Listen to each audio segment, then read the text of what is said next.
Tonight, NBC concludes its rebroadcast of the movie Fatal Vision, which is the story of former Green Beret and Army doctor Jeffrey McDonald. McDonald is in a federal penitentiary serving 3 life sentences for the 1970 murders of his 26-year-old pregnant wife, Colette, and his 2 daughters, Kimberly, 5, and Kristen, 2. Just last month, he was denied for the 3rd time a request for a new trial in the 4th Circuit Court of Appeals. In an exclusive interview with NBC's Heidi Schulman from a maximum security prison outside Phoenix, Arizona, McDonald talked about his appeals process and listed what he said are many inaccuracies in the NBC movie treatment of his case, which was based on the book Fatal Vision by Joe McGinniss. Well, the worst untruth is obviously that he has portrayed me as a killer.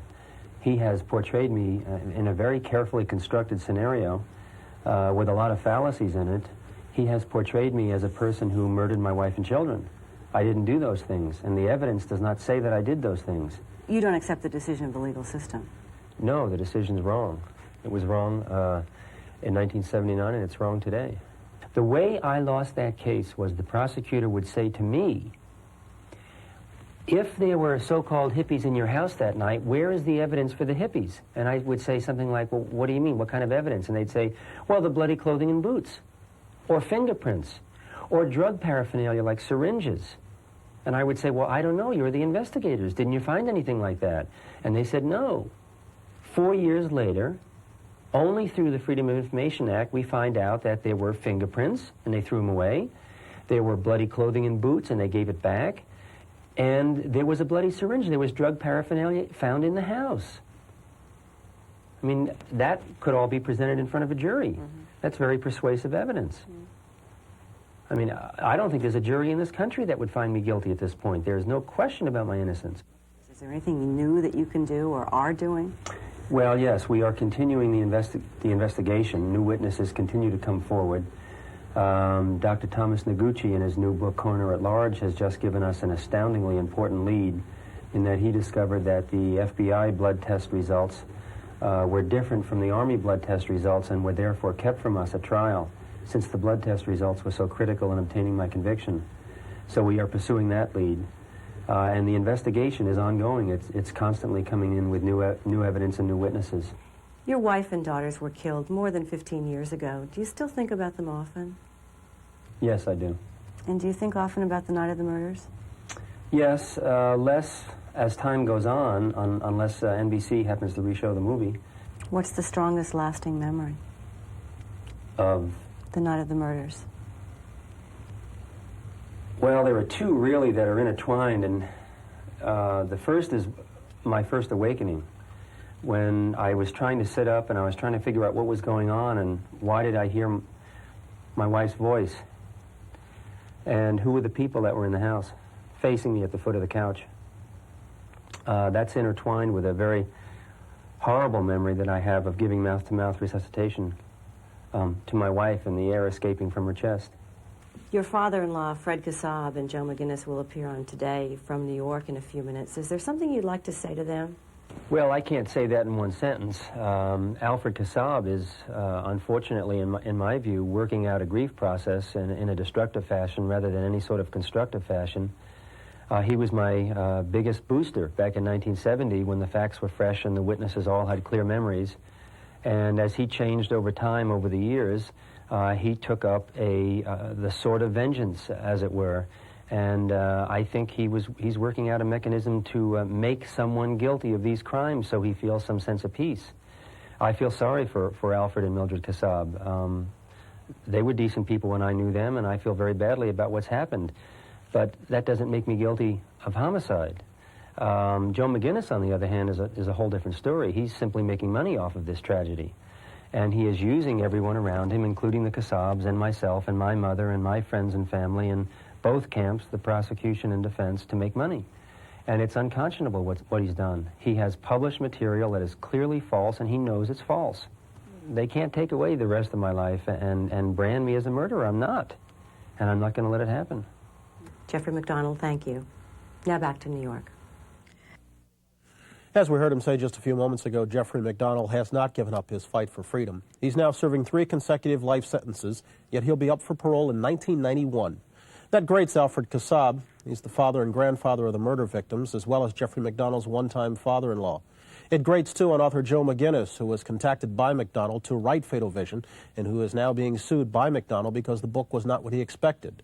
Both men are with us this morning, Mr. Kassab here in New York and Joe McGinniss at our NBC News Bureau in Miami, and good morning to both of you. To begin, Mr. Kassab has a personal statement about how the events have affected him. We've agreed to let him read that statement. Over 5 years have gone by since the trial that found McDonald guilty of the murders of Colette, Kimmy, and Christy.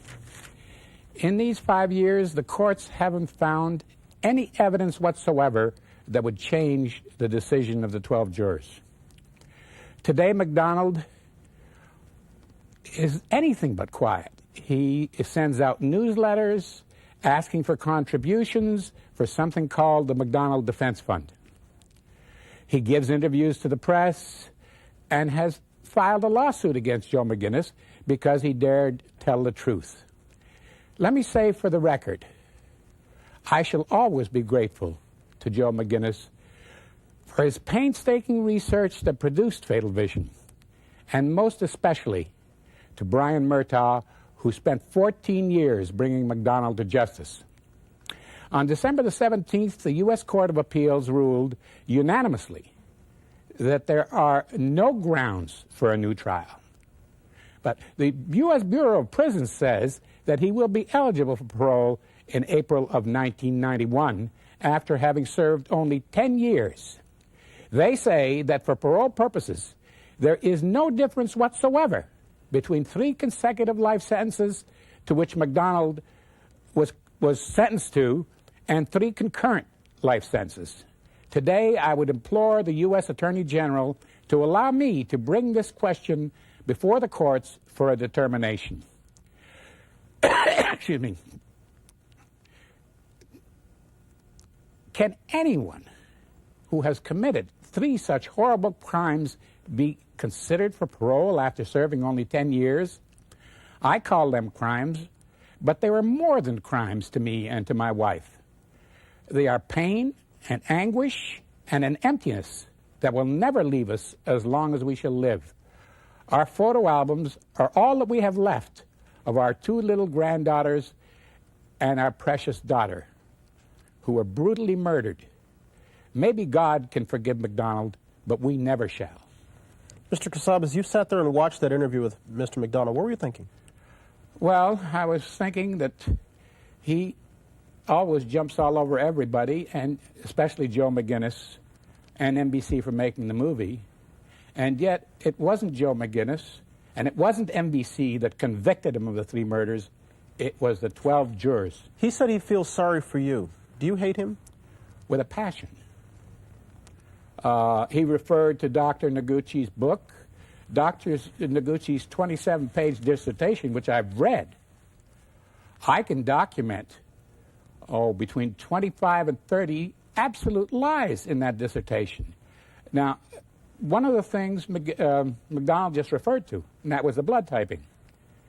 The FBI never typed blood in 1970. I'd rather not at this point try to get into the various specifics because there are an awful lot of them and we'll be here forever. Joe McGinniss, let me bring you in from Miami if I could. You were sitting there, I'm sure, watching that interview. Anything you heard that you hadn't heard 1,000 times? No, you hear the same thing over and over again, Bryant. Jeffrey McDonald, now having lost his final appeal in the courts, is turning to the area of public relations in an attempt to, at the very least, win an early parole date. And he will sit there and say the same things over and over again. But the facts of this case have been reviewed very carefully and exhaustively, not just by the 12 jurors who convicted him, but by the 4th Circuit Court of Appeals and by the United States Supreme Court. And it is all of them together, and not just me, one author, who comes to the conclusion that he did, in fact, murder his wife and daughters. You both now have referenced these constant appeals he makes, appeals on his behalf for others' sympathy. What are your thoughts of those who believe him? In the beginning, I had a considerable amount of sympathy for people who believed him because for quite a while I believed in him myself. He's a very persuasive man, a very charming man, and when you deal with him on a one-to-one basis, unaware of the facts of the case, it's very easy to be persuaded by him.